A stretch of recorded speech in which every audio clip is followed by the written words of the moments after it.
वो क्या क्वेश्चन पूछती है, किस तरह के क्वेश्चन करती है, हमें क्वेश्चन के आंसर्स कैसे करने हैं, जैसे कौन से टेक्निकल राउंड्स में क्या होते हैं, कितने और राउंड होते हैं, और कितना कितना स्टाइपेंड ऑफर करती है सील्स ट्रेनिंग्स को, क्या सील्स ट्रेनिंग्स का स्कोप भी है बिग फोर में या नहीं।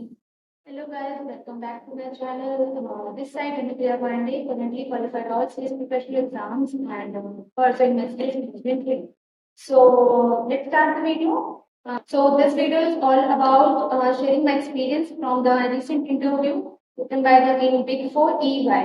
आप सबके बहुत सारे क्वेश्चन आ रहे थे that how apply उनके क्वेश्चन कैसे थे, वो कैसा रहा इंटरव्यू, क्या क्वेश्चन पूछते, each and everything. So here I answer all the queries and please watch the video till the end. You get all your answers. And this video is not only for the big four or top big four firms for interview. It's all about that how you should crack your interview, how you should represent yourself in front of your interviewer. तो आप जरूरी नहीं है कि अगर आप big four में interview देने जा रहे हैं तो ही ये वीडियो आपके लिए, ये वीडियो सबके लिए जो कभी भी अपने आप को प्रेजेंट करने वाले, इंटरव्यू देने वाले हैं for the position of sales management training और वैकेंसी सीट्स। तो you can watch the whole day. Okay, interview आपका एक बेसिक क्वेश्चन स्टार्ट होता है जिसको हम सब हमेशा भूल जाते हैं, that tell me about yourself, introduce yourself. This is the basic question, introduce yourself compared to our members. इस टाइम पे आपका आंसर बहुत ज्यादा शॉर्ट और इम्प्रेसिव होना चाहिए कि आपके इंट्रोडक्शन के ही बेस पे वो आपका नेक्स्ट क्वेश्चन पुट अप करते हैं, that you have to look formal, you maintain your eye contact, you do not look nervous, आपके फेस पे थोड़ी सी स्माइल होगी, स्माइलिंग फेस, ये चीजें बहुत इंपॉर्टेंट होती है आपके इंटरव्यू में। तो उन्होंने मुझसे जैसे पूछा इंट्रोड्यूस योरसेल्फ, अगर मेरे को इंट्रोडक्शन देना हो, सो मैंने अपना इंट्रोडक्शन ऐसे दिया था that thank you ma'am for providing me this opportunity, this side Anupriya Pandey. Basically, I'm belonging from Ayodhya, Uttar Pradesh, but currently residing in New Delhi with my family. Talking about my educational background, I did my schooling from Kendriya Vidyalaya. Part of this, I did my graduation from Delhi University on regular basis, in which I scored first division. Talking about my professional qualification, I started my CS journey in December 2020 and qualified my all sales professional exams somewhere in June 23 attempt. Since I started my internship with the Hindustan Times, I have a past 6 or 7 months experience with a listed entity. So this is all about me. Thank you. So guys, इस तरीके से आपको अपना एक छोटा सा introduction देना है। जब आप अपना इंट्रोडक्शन देंगे you feel confident, very confident. अगर आप नर्वस दिखेंगे या फिर आपने आधी बातें बताई आधी नहीं बताई, अपनी थोड़ी सी बातें बोली, कभी आप पहले से अपना सीएस का बता रहे हो, फिर आप बाद में स्कूलिंग का बता रहे हो, पहले आपने बता दिया कि मैंने अपना सारे एग्जाम इस टाइम पे निकाले, देन फिर आप बता रहे हो कि मैंने अपना फाउंडेशन इस टाइम पे, फिर सीएससी इस टाइम पे clear. It is not chronological way. You introduce yourself in a very chronological और सीरियल वाइज अपने चीजों को इंट्रोड्यूस करना। If you have to mention, आपको अपने हॉबीज बतानी है। मैंने अपने हॉबीज इसलिए बताई थी वहां पे क्योंकि it is a part of a public speaking, so I it may look may very confident in front of them. तो ये बातें आपको ध्यान रखनी है कभी भी अपने आप को इंट्रोड्यूस करते टाइम पे। देखिए, जब मैंने उनको मेंशन किया कि मेरे को पास 6 मंथ का एक्सपीरियंस है लेक्चर पे, तो उन दोनों इस बेस पे मैंने पूछना स्टार्ट किया कि अब आप बताइए कि आपने मेरे क्या क्या काम किया है अब तक पिछले 6 महीने में, जो कि बहुत जेन्युइन क्वेश्चन था उनका। ये क्वेश्चन मैंने ऑलरेडी एक्सपेक्ट किया था। अगर मेरे एक्सपीरियंस है सो दे हैव द राइट पास कि मैंने क्या सीखा है पिछले 6 महीने में। उसके बाद मैंने उनको बेसिकली सिंपल से बता दें कि लिस्टेड के कंप्लायंसेस ऑलरेडी दे एज्यूम कि मेरे को, अगर मैं लिस्टेड ट्रेनिंग कर रही हूँ so I have to know listed compliances. मैंने उनको अपनी लिस्टेड कंप्लायंसेस के बारे में बताया, quarterly report, half yearly report and अभी तक एनुअल कंप्लायंस का आया नहीं है, तो मैंने उनको बताया theoretical knowledge I poses but do not have any practical knowledge कि क्या चीज डेटा कहाँ से आता है, जो एवरीथिंग कैसे मैनेज करते हैं, इस चीज की नॉलेज नहीं। I also work in postal ballot, तो मैंने उनको ये भी मेंशन किया था कि मैंने पोस्टर बैलेट बता दिया। So they start asking on me कि पोस्टर बैलेट में क्या क्या प्रोसेस फॉलो होते हैं। जो हम बुक लैंग्वेज में पढ़ते हैं वो बहुत शॉर्ट और ये होता है कि ये होता है, बट वो डेटा कहाँ से आता है, लिस्टेड में लिस्टेड की क्या और एक्स्ट्रा करके एक अनलिस्टेड पब्लिक कंपनी का पोस्टर बैलेट और लिस्टेड कंपनी का पोस्टर बैलेट बहुत अलग होता है। मैंने से पूछा कि आपको अगर शेयर होल्डर्स का अप्रूवल लेना है पोस्टर बैलेट में, डायरेक्टर को अप्रूव तो आप कैसे करते हो, उसका भी इंटीमेशन जो आता है बीएससी फिर ये नहीं जो आता है, और जो आता है तो कितने टाइम में जो आता है, जो कि हमारे जो हमारा कंटेंट है वैल्यू दिया होता है उसमें ये चीजें मेंशन नहीं की हुई है कि you have to intimate BSc and BSc किसी को पोस्टर बैलेट प्रोविजन नहीं दिया होता। बट मैंने ऑलरेडी प्रैक्टिकली इस पर काम किया हुआ था, तो मैंने काफी इसलिए आंसर किया उनको। उन्होंने मेरे से ड्राफ्ट भी बनवाया था कि जब आप बीएससी को इंटीमेट करते हैं regarding the result of post graduate, उसके साथ कौन से डॉक्यूमेंट्स जो आते हैं, कितने वोट आए कितने नहीं आए, और वोटिंग किस के थ्रू होती है, क्योंकि प्रेजेंटली फिजिकली मेंबर्स प्रेजेंट होते ही नहीं, सारी वोटिंग ऑनलाइन हो रही होती है, तो आपको इलेक्ट्रॉनिक एजेंसी की सिस्टम के वोटिंग एजेंसी भी हायर करनी पड़ती है, उसके वोट्स सीडीएसएल पे शो करते हैं, उसका एक एक्सेल चार्ट प्रिपेयर होता है, ये सारी चीजें आपको सबमिट करनी हो। तो मैंने काफी उसका आंसर दिया था, जो उनका नेक्स्ट क्वेश्चन मेरे से यही था कि आपकी कंपनी में बोर्ड इवेल्युएशन होता है या नहीं होता है, उसका क्या प्रोसेस है। बोर्ड इवेल्युएशन मैंने अपनी ट्रेनिंग के टाइम पे ही सीखी ये चीज, इससे पहले हमने कहीं बुक्स में या फिर नहीं पढ़ी थी बोर्ड इवेल्युएशन, और ये किस पे एप्लीकेबल होती है, क्या इसका क्या प्रोविजन है, कौन से लॉ में है, और कंपनी से। तो मैंने ये चीज उनको काफी अच्छे से आंसर की, जो उनको लगा नहीं था कि मैंने इस पे काम भी किया हुआ है, क्योंकि प्रैक्टिकली मैंने इस पे काम नहीं किया था, I just have the theoretical knowledge जो मैंने पढ़ा था कि एनालिसिस होता है, क्योंकि बोर्ड इवेल्युएशन बहुत ही कॉन्फिडेंशियल मैटर है। इस प्रोसेस में सारे बोर्ड ऑफ डायरेक्टर्स का इवेल्युएशन होता है, जितने इंडिविजुअल डायरेक्टर्स हैं, पहले एग्जीक्यूटिव और नॉन एग्जीक्यूटिव, एक डायरेक्टर दूसरे डायरेक्टर का इवेल्युएशन कर होता है by the way of questioning. मुझे उसकी सारी खामियां बतानी है कि उसने अपने साल में ये काम किया या नहीं, इंटीग्रिटी है नहीं, ये ट्रस्टफुल है या नहीं, रिस्पॉन्सिबल है, ये सारी चीजें बतानी। तो ऐसे काम में वो ट्रेनिंग हमारी कंपनी में ट्रेनिंग को इंक्लूड नहीं करते थे, और basically a good thing confidentiality matter करती है। And they ask performance of board evaluation किस कंपनी पे एप्लीकेबल होता है, ये सिर्फ लिस्टेड कंपनीज पे एप्लीकेबल होता है। तो मेरे को यहाँ पे थोड़ा डाउट था कि because I have not red, मैंने अपनी कंपनी में देखा था, तो आई हैव थॉट कि सिर्फ लिस्टेड एंटिटी पे ही एप्लीकेबल होता है। But here is the point, board evaluation जरूरी नहीं है कि वो किसी भी लिस्टेड कंपनी में एप्लीकेबल होता है। बोर्ड इवैल्यूएशन किसी भी अनलिस्टेड पब्लिक कंपनी पे भी एप्लीकेबल होता है जिसकी पेड कैपिटल 25 करोड़ से ज्यादा है, उन पे भी बोर्ड इवैल्यूएशन का प्रोविजन एप्लीकेबल होता है। आपकी कंपनी ने जैसे लिमिट ट्रिगर की, you have to compare with the provision, इसकी सब पॉलिसी बनती है, इसकी पॉलिसी एनआरसी रिकमेंड करती है, बोर्ड अप्रूव करता है बोर्ड मीटिंग में, देन वो पॉलिसी एचआर पॉलिसी का पार्ट बनती है, और एनुअली आपकी बोर्ड ऑफ डायरेक्टर्स का performance for the year evaluate किया जाता है। तो ये प्रोसीजर होता है बोर्ड इवेल्युएशन का, और जो उनके क्वेश्चनियर्स आते हैं वो सारे चेयरपर्सन को भेजते हैं। हर डायरेक्टर के पास क्वेश्चनियर जाएगा, जिसका इवेल्युएशन हो रहा है उसको छोड़ के हर डायरेक्टर के पास क्वेश्चनियर जाएगा, और वो सारे क्वेश्चनियर टिक करके अपने रिमार्क्स देके फीडबैक देके सेंड करेगा चेयरपर्सन। चेयरपर्सन में सारे क्वेश्चनियर्स को बोर्ड मीटिंग में डिस्क्लोज किया जाता है, इनका ये फीडबैक है, इनका ये फीडबैक है, और ये चीज आपकी बोर्ड रिपोर्ट का एक पार्ट होती है, you should disclose to your shareholders और मेंबर्स। तो ये पूरा प्रोसेस होता है बोर्ड इवैल्यूएशन का, जो मैंने उनको बताया। यहाँ पे मैंने यही चीज मिस की थी कि बोर्ड इवैल्यूएशन पब्लिक कंपनीज में भी एप्लीकेबल किया जाता है। नेक्स्ट क्वेश्चन मेरे से था वो मिनट्स के ऊपर था, दैट आप मिनट्स की प्रोविजंस बताइए अंडर कंपनीज। तो मैंने जो उनको आंसर दिया था, मैंने उसको कुछ इस तरीके से दिया था, that minute should be prepared within 30 days from the conclusion of the meeting, whether it should be meeting of the board of directors, members, और any creditors in any other case of that.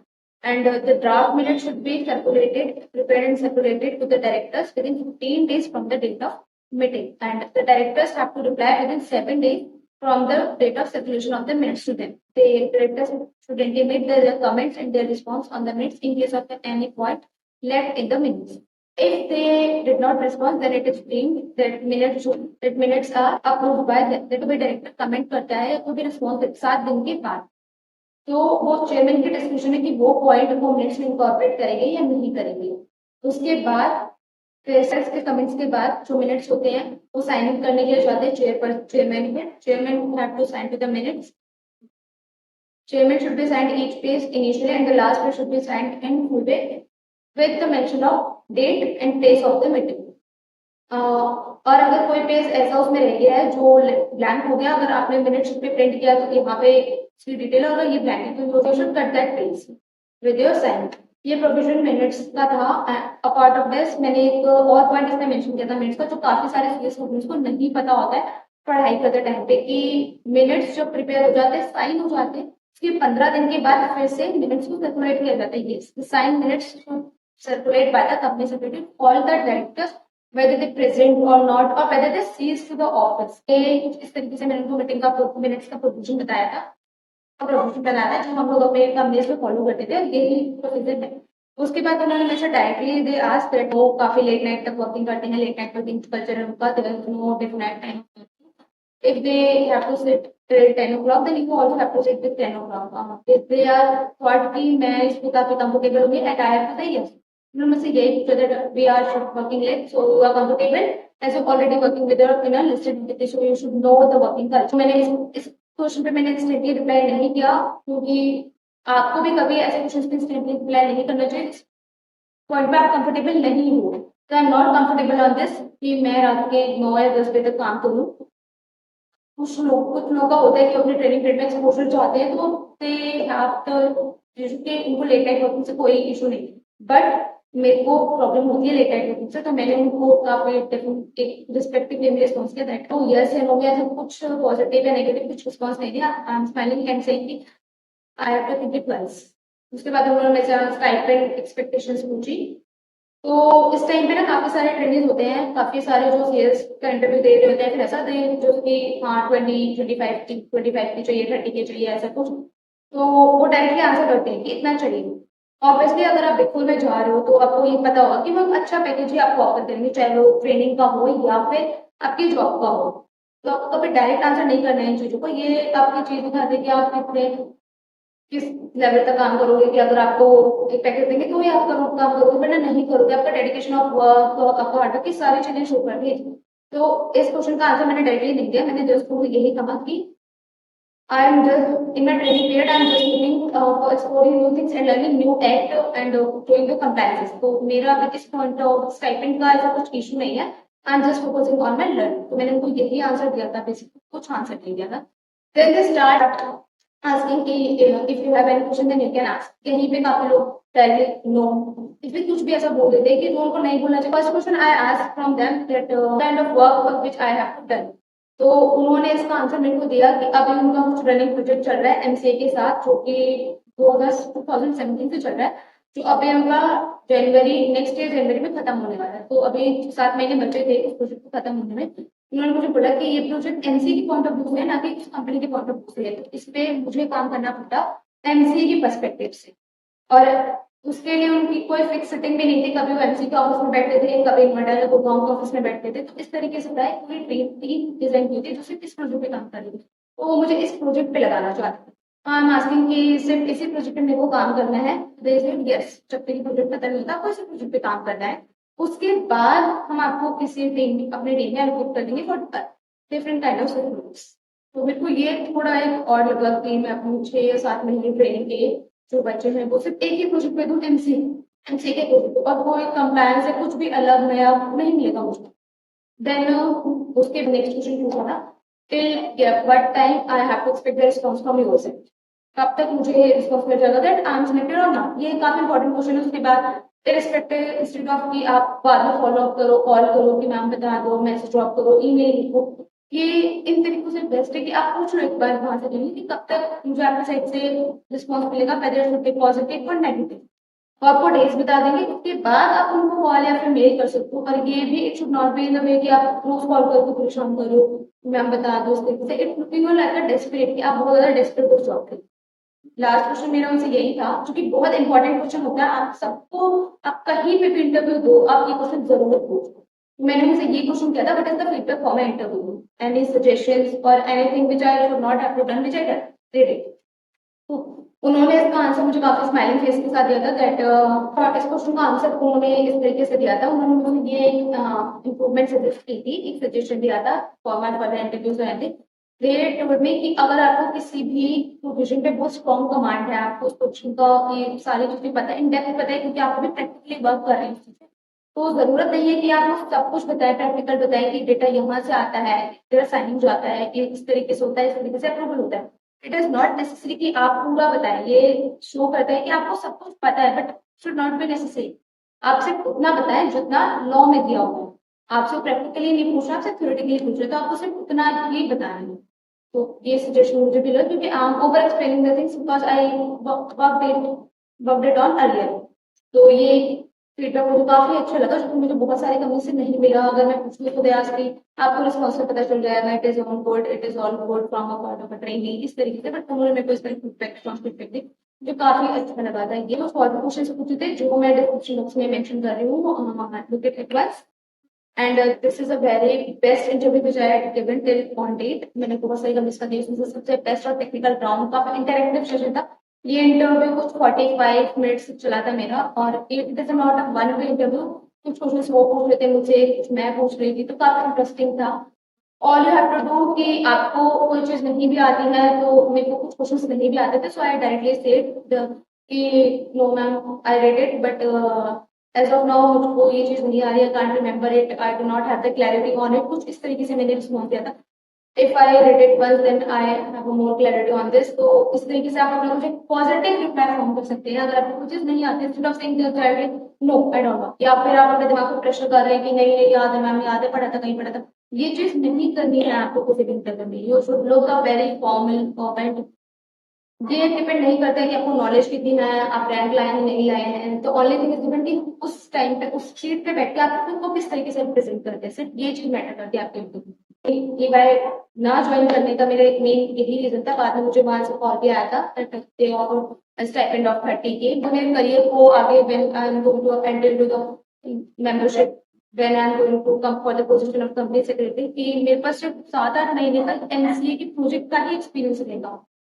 अगर कोई मुझसे पूछ लो तो क्या कि ये project one time होते हैं, बार बार नहीं आता, मैंने मेरे को सिर्फ एक प्रोजेक्ट पे लगाते हैं, which is not the kind of a thing which I have to do.